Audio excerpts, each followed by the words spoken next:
Hello team, welcome to another ATP Geopolitics video of myself, Jonathan Ennis Pierce. Ukraine War news update, second part thereof for the 1st of August 2024. We're going to start with military aid before going on, and aid and other equipment, before going on to geopolitical topics.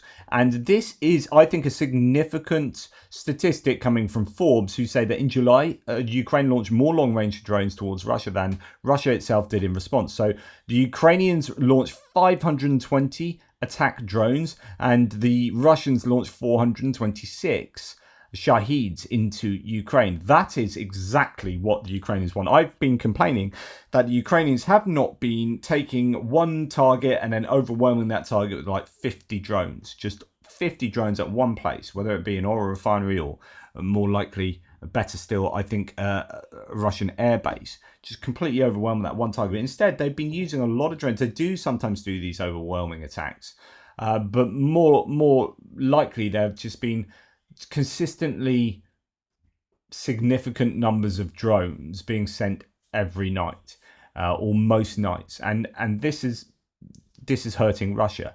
We've seen oil depots and oil infrastructure, hydrocarbon infrastructure, be really significantly impacted. We've seen a number of military air bases being hit. We are seeing consistent strikes on substations at the moment and other energy infrastructure. So that is exactly the kind of statistic that pro-Ukrainian would want to hear. We heard that they are matching Russia in construction numbers of attack drones, and here we are seeing a statistic that supports that and perhaps shows that the Ukrainians are outproducing Russia in terms of attack drones. Be incredibly significant if so. Now, the Biden-Harris administration should have sent F-16s to Ukraine 2 years ago, says Senate Foreign Relations Committee ranking member Jim Risch, who's a Republican from Idaho.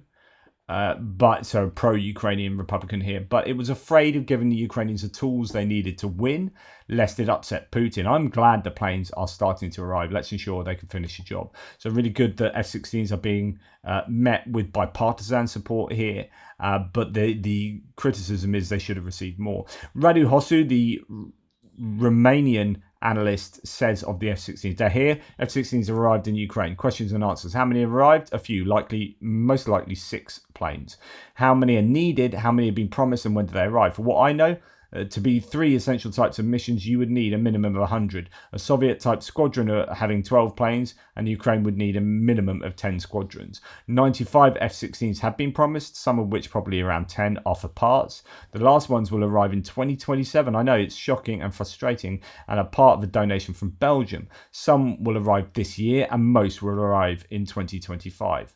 Will they change the fate of the war? The 3 essential types of missions: suppression of Russian anti-air defense, and that's anti-aircraft or air defense. So suppression of Russian air defenses, air interdiction, and anti-air defense. But I don't want to speak out of sin. And if there are specialists in this who read me, I'd be happy to have them write to me. At first, we most likely won't see them very often in an air interdiction missions, as much as we will see them in air defense missions. So there's a bit of language issue there. So what he means is the 3 types of missions are air defense itself, so shooting down cruise missiles and maybe even attack drones that are attacking into Ukraine. So flying usually a long way back from the contact line, doing air defense. Then anti-air defense. So actually, he was right there. Anti-air defense, which is attacking Russian air defense units that are sending up rockets to take out Ukrainian planes themselves. So if you can hit them before they hit you, you need to clear out the areas so that you can then do close air support or other kinds of hits. So there is that, and then air interdiction, which is air-to-air combat.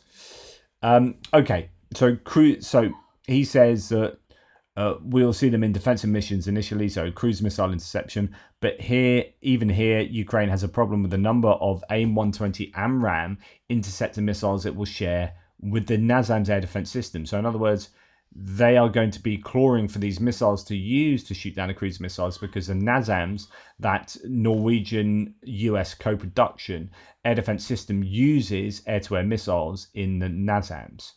So intercepting FAB bombs, but especially the planes that launch them, would reduce the pressure put on the Ukrainian military defending the front line and directly affected by Russian bombing, and destroying Russian air defense systems near the front line and banning Russian fighter jets, obviously, from operating. The Russians have had long enough to adjust to the arrival of the F-16s, and they are no longer a surprise. And because of this and other evidence, they cannot be a game changer either. This doesn't mean they can't offer an exceptional chance for Ukraine to resist. This is going to be interesting to see how they're used. They're obviously going to start, I would think, by being used in their air defense role, and possibly then using HARM missiles, or anti-radiation missiles, to take out radar installations and therefore air defense capabilities. And I think the air interdiction would be the last resort, because I think the Russian airframes would have greater range on some of the missiles that they use than the F-16s. But there are pros and cons to the types of missiles that get used, and it's not just about the overall range, but it's how good they are in the terminal phase once they've got that lock on, so on and so forth. Anyway, moving on. So we have Zelensky now saying that we have prepared 14 brigades, but how can we stop the Russians if only 3 of the 14 brigades are equipped? So he's complaining that they need more equipment for the troops that they are training. We're experiencing a decisive moment in our history. I say this without pathos. I say this for our survival here today. If the whole world thought the way we do, we would have already stopped Putin. Russia will not be able to conquer our entire country, but it will devote its entire existence to this. So yeah, Zelensky is sounding alarm bells with regard to, as he often does, he wants as much equipment as possible, and he wants it as soon as possible. This was an issue ahead of the counteroffensive in May last year, that the Ukrainians had to delay that counteroffensive because they didn't have the equipment that they needed when they needed it. And that meant that it gave greater time for the Russians to prepare their defenses. This might happen again as they are training up a lot of mobilized troops, but they don't have the required equipment yet. Germany is considering purchasing Norwegian Nomads air defense systems for Ukraine, as production of the new Norwegian air defense system is just beginning. Germany may also bring its own companies to invest in expanding production. So that's Kongsberg, who are a Norwegian manufacturer, and Germany there possibly providing extra air defences for Ukraine, but that'll be a long-term thing, I think.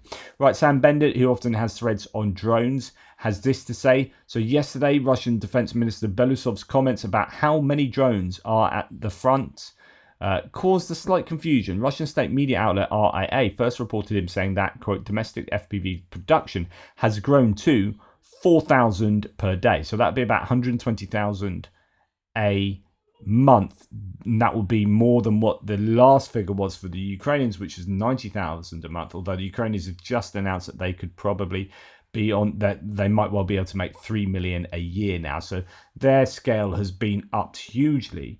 This is a big claim here from Belousov. But then RIA edited the original article so that he was quoted saying that the, quote, number of FPV drones on the line of contact has sharply increased to 4,000 per day. Russia's Lenta media outlet did not help either. It had him saying that every day, quote, 4,000 FPV drones are delivered to the front in response to the wish of one of the soldiers to have a certain number of drones in each detachment. Russian military bloggers seized on these numbers, assuming Belousov's original comment was the right one. Quote, about 4,000 FPV drones delivered per day means a production rate of about 1.4 million drones per year. At the same time, if you divide this figure by the number of drone operators, according to various estimates, there are about 4,000 of them at the front on each side at any one time. You get one drone per operator daily. The length of the combat engagement line is an estimated 2,000 kilometers. For every kilometer, there are 2 drone operators, each with one daily attempt to use a drone. So the idea that if Belousov is correct with what sounds like a really big number, actually, if you divide that across the really huge front line and the amount of drone operators, it's very small.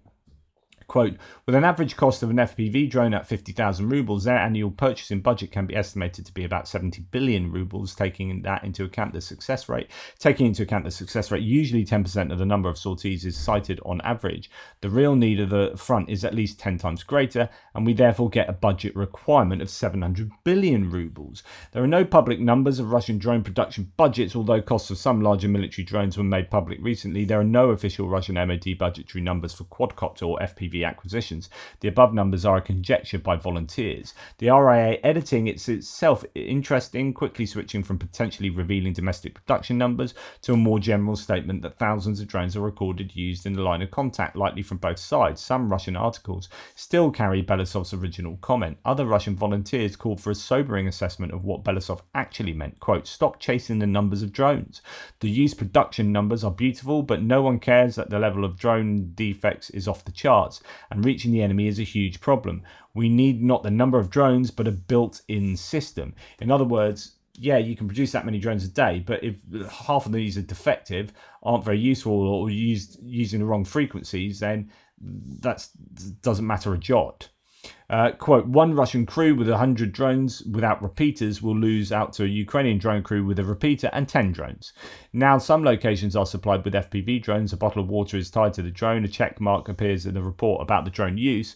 But where they waste 100 ordinary drones, one heavy drone with a drop could easily work. In other words, it's not just having this many drones ticked off on tally sheets, but actually, like a lot of these drones are being used to provide water. So we've heard this a lot, particularly from Russians, that they can't supply their troops. And so they're having to supply them with drones by dropping water on them. Well, if I don't know, 20, I'm making this up, but if 20% of those 4,000 drones are being used to drop water bottles, then that doesn't sound quite as offensively useful as it otherwise could. And you could use one heavy drone to drop decent amount of supplies, where you're having to use 10 drones instead.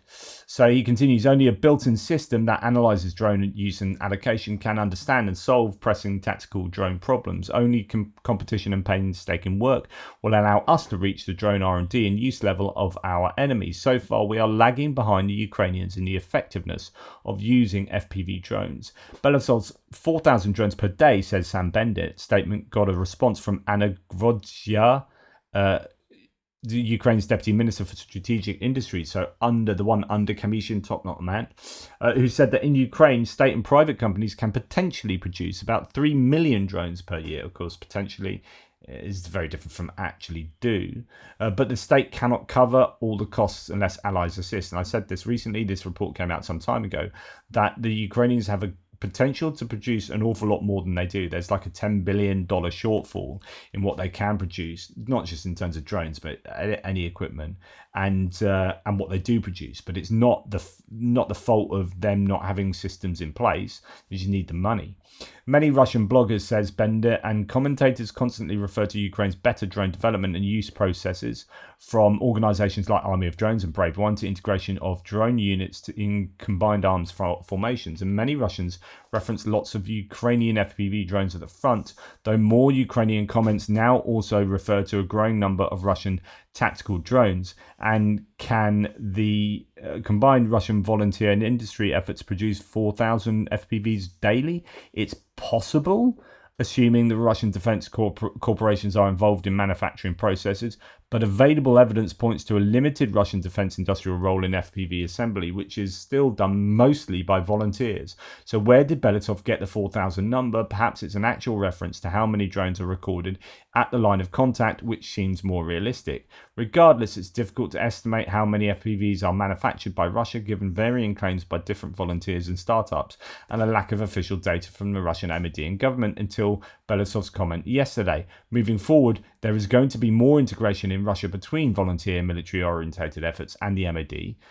So that's as a result of Belousov, who's like an economics guy coming to take over the MOD.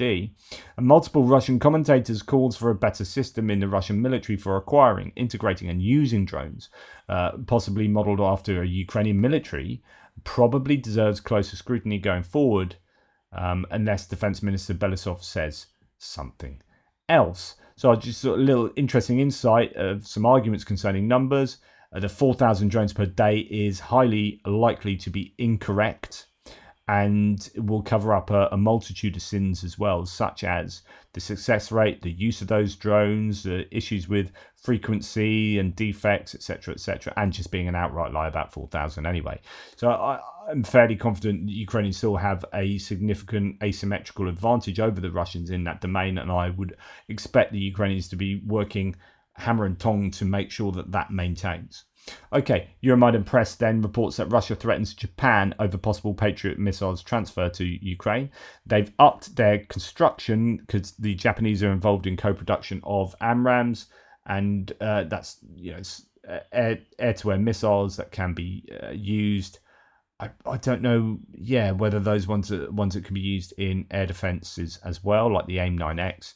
I don't know. But anyway, AMRAAMs and Patriot missiles. So Japan are starting to step up in terms of support for Ukraine, although that supports Ukraine, but they are stepping up their production. So this is obviously an economic investment for them. Russia threatens unspecified countermeasures against Japan if PAC-3 interceptor missiles sold to the US due to shortages are transferred to Ukraine to strengthen its air defences. How will they know? I don't know. Right, okay. Geopolitical subjects now, and there's a lot of chatter online, and rightly so, about a massive prisoner swap between Russia and the US. Russia's released Wall Street Journal reporter Evan Gershkovich and former US Marine Paul Whelan and dissident Vladimir Kara-Murza in a multi-country prisoner swap with the US. In return, the US and its allies will release Russian prisoners. There's a full list of prisoner swap that will be swapped here. From Russia, there will be Evan Gershkovich, Vladimir Kara-Murza, as mentioned. Who else have we got here? Paul Whelan. Just try Rico Krieger, who's in Belarus. I don't know some of these other ones. Ilya Yashin, Lilia Chernysheva, so on and so forth. And the release from Russia, from Germany, Slovenia, Norway, Poland, and the US. A number of Russian ne'er-do-wells who will be released as well. Who will be more pleased with this? I don't know. I'm sure you'll have your detractors. I'm sure, for example, that the Republicans will probably not want to celebrate this, even though it's a good thing. You would think it's initially a good thing. They'll be looking for how this is weak for the administration to have done this. An exchange of political prisoners took place between Russia and Western countries. It took place in Ankara, in Turkey. Turkey is acting as a mediator. Russia transferred 16 people, including opposition members and journalists. In exchange, 8 people convicted in Western countries were returned. And I think that's because the 8 that the US and allies returned were probably like FSB, like overt military and intelligence related people, whereas the ones the Russians released were your people that they're taken for leverage, effectively. But I guess we'll get more details on that as it takes place. I mean, you just have to look through, for example, Twitter at the moment, and everyone's talking about this. It's all over Twitter. He says finding only 1 or 2.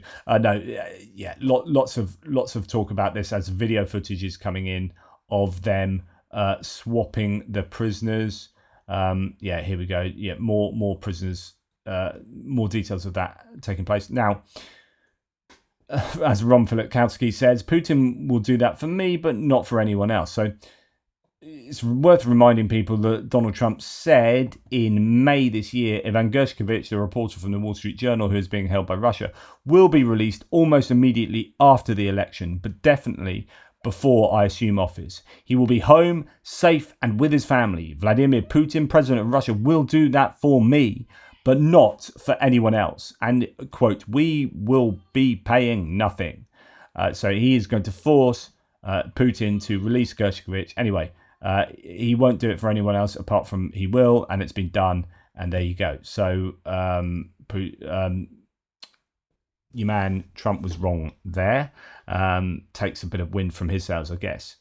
Now, we're going to go back to Venezuela, where Akash Maniam here said, never forget that Russia sent Wagner forces to protect Maduro 5 years ago when his illegitimate rule was again at risk. When you see people protesting autocrats propped up by Russia in Venezuela, Syria, Georgia, Belarus, etc., stop saying it's a US-backed coup. Stop diminishing people's agency to chart their own destiny. They've seen firsthand what tyranny is and want better for their country. Why do you think people from such countries support Ukraine? They know what Russian hegemony means, and it's universally terrible. Instead, support their fight and understand that Russia is a common thread underlying this oppression. Ukraine is trying to stop at its source, having successfully protested against its Kremlin-backed autocrat in 2014. It's a really good point that look at these other countries striving for, and some of their population striving for political enfranchisement, political power, and fighting against these dictators. And who are these dictators propped up by? Invariably Russia. Belarus, Georgia, Venezuela, Syria. If you are someone in, say, the US Republican Party who is absolutely against Maduro's rule in Venezuela, then what are your thoughts on Putin being in charge in Russia and propping up this regime? If you are one of these MAGA Republicans, not like a traditional Republican, but a MAGA Republican who's overtly pro-Russian and anti-Ukrainian, how does this fit in with what your feelings are on Russia? There's just completely incoherent thinking that often takes place.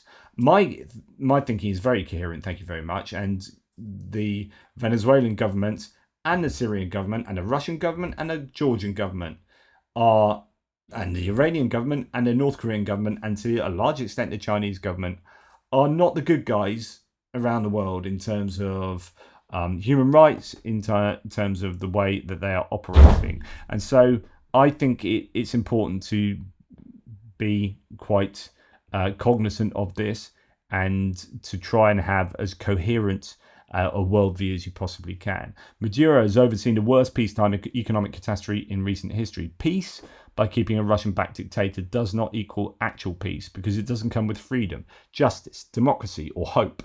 Support people in their fight for this. Rip out the tentacles of Russian influence, which weakens Putin's power and reputation. And of course, arm Ukraine to win so that Russia cannot do this to anyone again.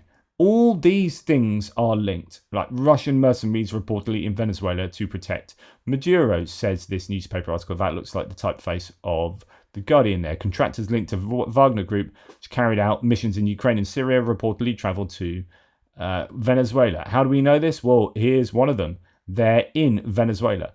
I'll translate this. He appears uniformed with the insignia of the Russian mercenary group alongside the repressive forces of Nicolas Maduro's dictatorship. Let the world see it and assimilate it. Putin's Russia helps Chavismo repress and the brave Venezuelan people. Does this or more sell homeland? I mean, that translation doesn't quite work there. But basically, you've got Wagner helping out the Venezuelan dictatorial government here. So you've got, this is Venezuela, and we have a Wagner mercenary there in Venezuela, listening to what's going on there, and with Venezuelan riot police and secret services and whatnot. So, as I say, these countries are taking their sides in this global game of chess that is becoming more and more binary as the months go on. Right, Kyiv Independent says Russian soldiers formally left Yerevan's international Zvartnots airport on July the 31st. So this is Armenia. The Russians have got this presence in the international airport in Armenia, and now today you can see them marching away behind their Russian flag there.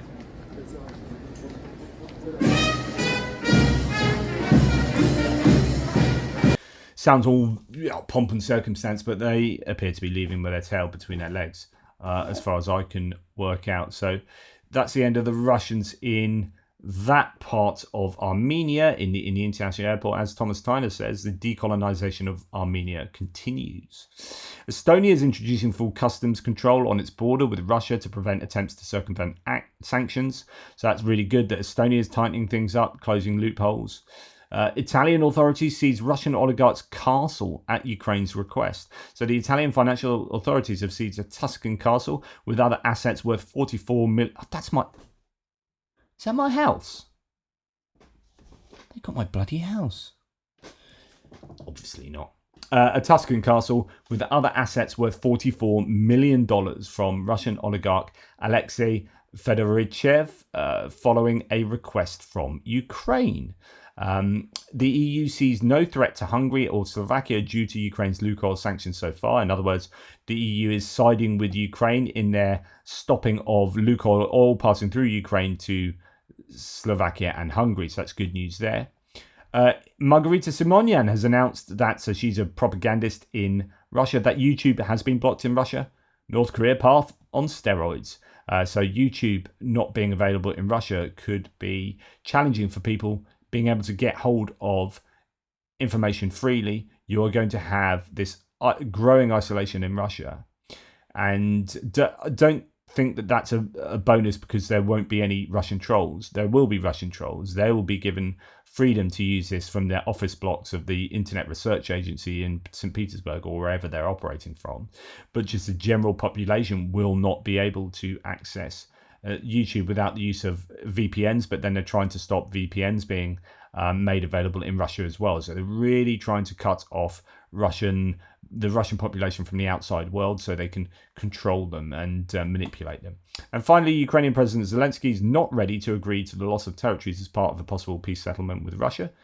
Quote, "You should understand that any issue concerning Ukraine's territorial integrity cannot be solved by one president, one person, or all the presidents of the world without the participation of the Ukrainian people." This is absolutely spot on, which is the idea that if, say, I don't know, Trump got into power and said, right, we're going to force you to negotiation table, Zelensky with Putin, get down there, sort that out now, right, you're going to concede these territories to Ukraine. He's saying, I'm not prepared to do that unless I get the mandate from my people. I don't mean an electoral mandate, but some kind of polling, some kind of this will only happen if it's what the Ukrainian people want. So you can't force me as a single individual to bend to your will to negotiate with Putin if it's not what my people want. And that's absolutely spot on. Thank you for watching. Please like, subscribe and share. Really appreciate your support, guys. Take care, and I'll speak to you soon.